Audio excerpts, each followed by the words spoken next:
Bem-vindo ao programa Hora do Estudo Bíblico, com o doutor e professor Lehmann Strauss. Este estudo é o resultado do tempo pessoal com o Senhor, da experiência de ministério pastoral e das conferências bíblicas do Dr. Lehmann Strauss, que nos instrui e encoraja com o ensino da Palavra de Deus. Agora com você, Hora do Estudo Bíblico, na apresentação de Aurélio Campos. Alguém me perguntou um tempo atrás se eu poderia dar uma lista dos 10 capítulos mais importantes da Bíblia. Bem, não creio que alguém possa determinar quais são os capítulos mais importantes. Depende para quem você perguntar, depende do seu ponto de vista. O Dr. Campbell Morgan escreveu um livro que é muito útil, intitulado Os Principais Capítulos da Bíblia.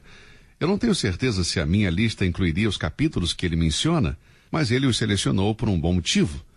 Mas se eu tivesse que responder esta pergunta, e a respondi mais de uma vez, quais os principais capítulos da Bíblia, tenho certeza que eu nunca iria deixar de lado Gênesis 1, a história da criação. Esse, em minha opinião, é um capítulo fundamental da Bíblia.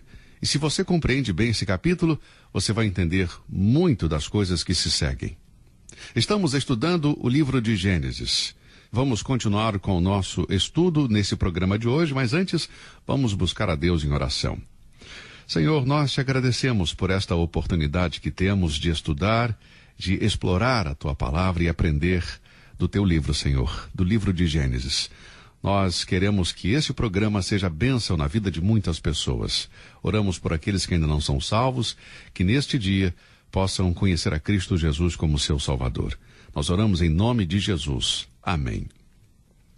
Bem, ao meu ver, creio que o próximo capítulo mais importante da Bíblia seria Gênesis 3. E Gênesis 3 é um capítulo muito significativo e valioso. Sugiro que você se sente e leia Gênesis capítulos 1 e 2, pule o capítulo 3 e leia em seguida o capítulo 4. Ou seja, leia os capítulos 1, 2 e vá diretamente para o 4, deixando completamente de lado o capítulo 3. Ao fazer isso, você vai concordar comigo que o capítulo 4 não faz sentido algum sem o 3.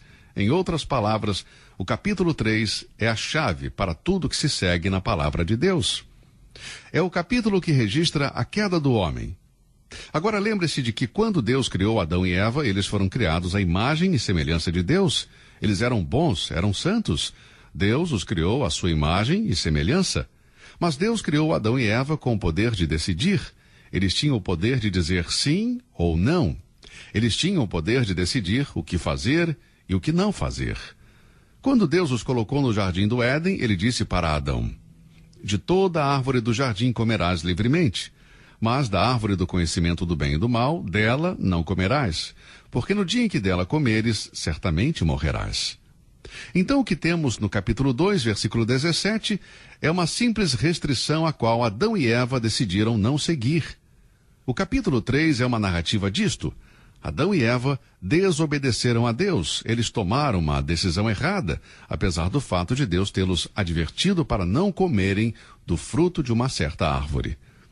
Há uma forma de pensar que foi popular e que ainda é seguida por muitos hoje em dia, que o homem está em ascendência, está evoluindo. É a antiga ideia evolucionista de que tudo começou com uma ameba há bilhões de anos e através do processo evolutivo surgiu o homem. Bom, ele saiu da lama, da sujeira, do lodo, do pecado de um passado pagão e alcançou um novo patamar através do processo evolutivo. E dizem que o homem continua a evoluir. Mas quando estudamos a Bíblia, não encontramos nada que dê sustentação a essa ideia. A Bíblia ensina que o homem é uma criatura que sofreu uma queda devastadora. Ele não está em ascendência. A natureza do homem, quando Deus o criou, era boa. Mas a natureza do homem de hoje em dia é ruim. Deus não criou o homem mau. Ele criou o homem bom. O homem foi criado à imagem e semelhança de Deus. Mas aqui, no começo das Escrituras, em Gênesis capítulo 3, fomos confrontados com a verdade do que aconteceu e de como isto ocorreu. O mundo está em completa desordem. Esta sociedade está se deteriorando cada vez mais. Ela está se deteriorando educacional, moral, econômica e politicamente. Todos os dias afundamos mais e mais. Nós não estamos melhorando, amigo. Temos evoluído no campo científico, mas estamos deteriorando na vida moral e social. O que aconteceu com a nossa sociedade? A resposta a essa pergunta encontramos em Gênesis, capítulo 3. A palavra Gênesis, como você já viu, significa começo. E o que temos aqui é o começo do pecado. No capítulo 1, temos o começo do universo físico. No princípio, criou Deus os céus e a terra. Depois, temos o começo das plantas e dos animais. Depois, o princípio da humanidade, quando Deus criou o homem do pó da terra. Deus criou o homem à sua imagem e soprou nele o fôlego da vida, e o homem se tornou um ser vivente. No capítulo 3, temos a história de como o pecado entrou no mundo, o começo do pecado na humanidade. Não temos a resposta completa à questão de como o pecado se originou. O que temos em Gênesis 3 é como o pecado começou na terra.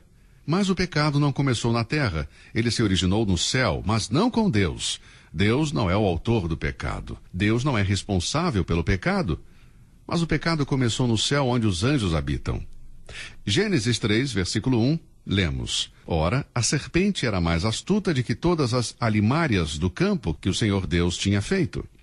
Alguns teólogos da atualidade, que são classificados como liberais ou modernistas, dizem que os primeiros 12 capítulos de Gênesis não devem ser interpretados literalmente.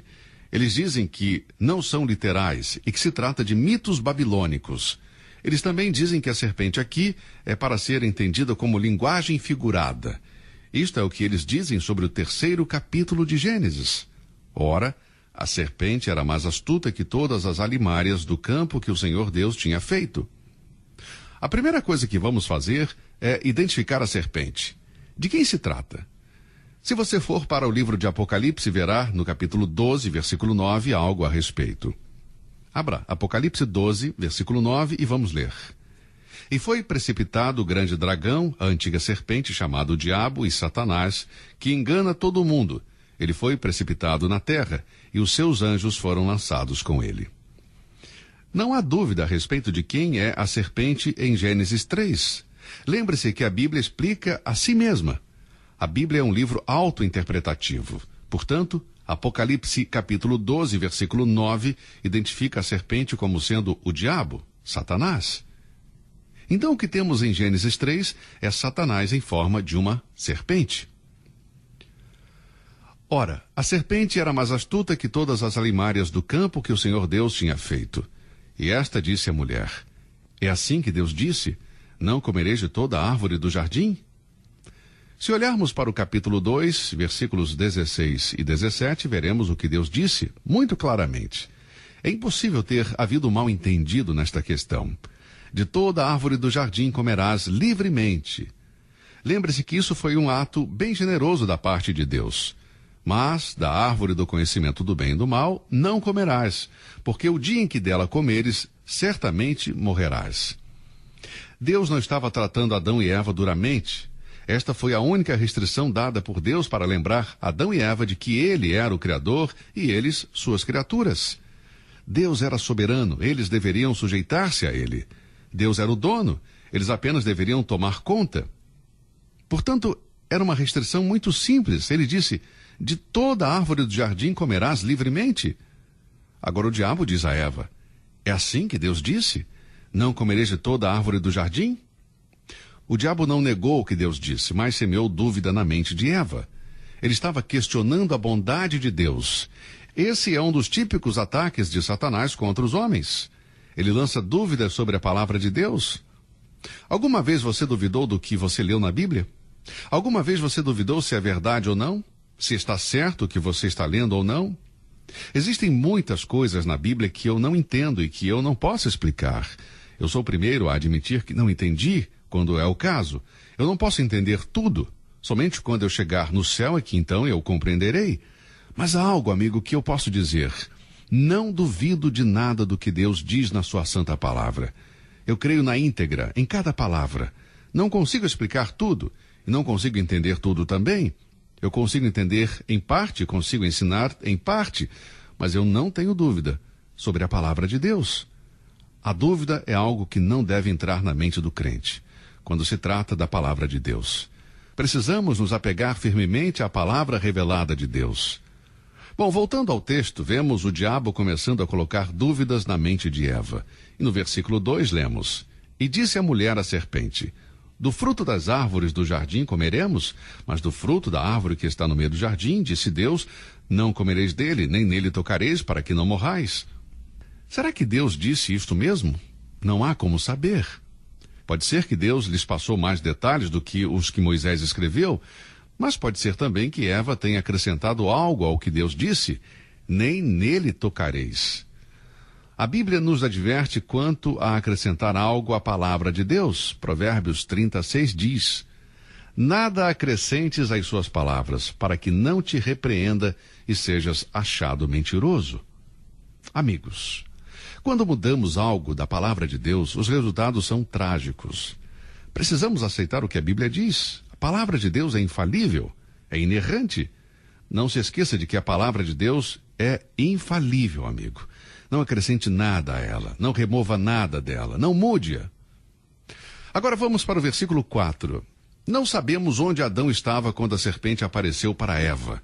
Ele estava no jardim, em algum lugar, mas aparentemente a serpente apareceu somente para Eva primeiro. E eu não vou discutir o porquê. A pergunta é, de onde a serpente veio? Deus criou o diabo? Não, Deus não criou o diabo. Deus nunca criou um demônio. Vamos ler no livro de Isaías, capítulo 14, começando com o versículo 12. Isaías 14, versículo 12. Como caíste desde o céu, ó estrela da manhã, filha da alva. Lúcifer significa estrela da manhã. Este era o nome do anjo que Deus criou, que se tornou o diabo. Como caíste do céu, ó Lúcifer, filho da alva. Como foi que esse anjo chamado Lúcifer tornou-se o diabo? Bem, veja o versículo 13. Aqui temos 5 verbos que denotam exaltação. O primeiro, eu subirei ao céu. O segundo, acima das estrelas de Deus exaltarei o meu trono. O terceiro, e no monte da congregação me assentarei para os lados do norte. O quarto, subirei sobre as alturas das nuvens. E o quinto, serei como o Altíssimo. Preste atenção a esta quinta citação. Lúcifer, um anjo criado, disse, serei como o Altíssimo. Em seu coração ele quis destronar Deus e ocupar o seu trono. Em outras palavras, ele está dizendo, não preciso de Deus, eu posso viver sem Deus, eu posso ser meu próprio Deus. Isto é basicamente o que ele está dizendo a Eva. Veja, você não precisa de Deus, ele disse.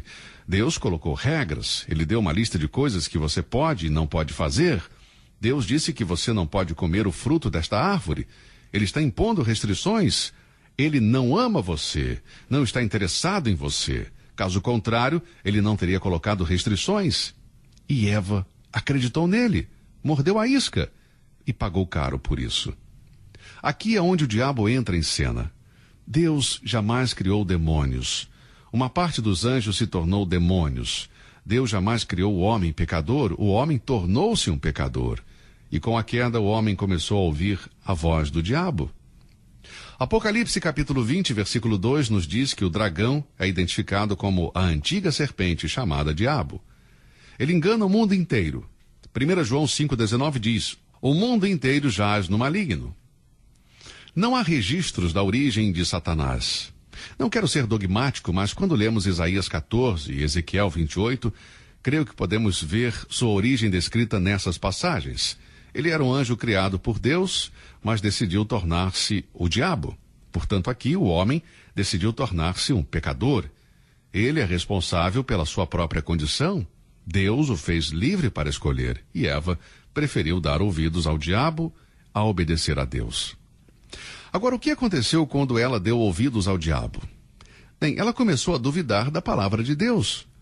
Quando alguém começa a duvidar da palavra, o próximo passo é negá-la ou distorcê-la. E o resultado da dúvida e da negação é a desobediência. Observe o que o diabo disse em Gênesis 3:4. Certamente não morrereis. Bem, agora que ela dá ouvidos a ele, ele começa a enganá-la.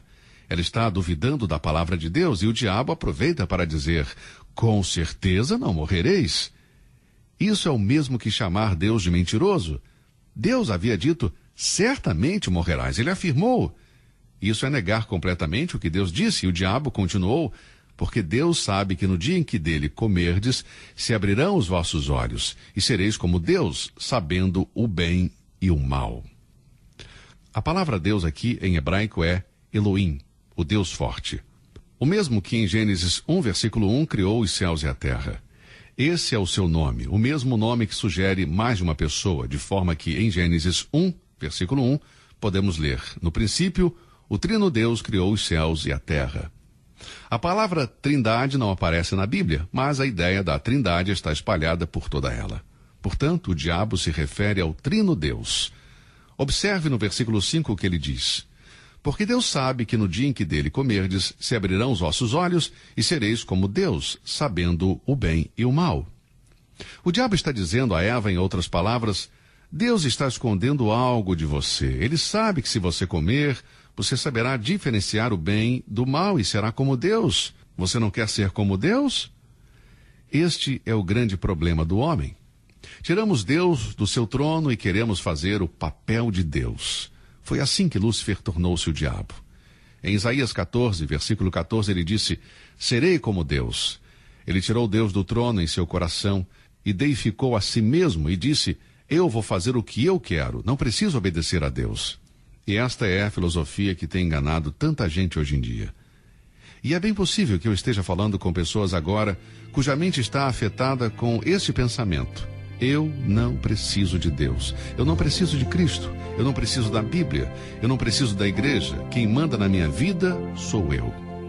Eu espero que este programa, que esse estudo, possa tocar no seu coração e possa mudar o seu pensamento. Que a palavra de Deus possa entrar no seu interior e transformar a sua vida. Bem, o nosso tempo por hoje acabou, por isso vamos parar por aqui e continuar no nosso próximo programa. Que Deus o abençoe e até lá. Você ouviu Hora do Estudo Bíblico com o professor e doutor Leman Strauss, na apresentação de Aurélio Campos. Se você deseja ouvir novamente esta mensagem, visite a nossa página na internet www.bbnradio.org. Fica o convite para você nos acompanhar amanhã, neste mesmo horário, aqui na BBN. Hora do Estudo Bíblico é uma produção da BBN.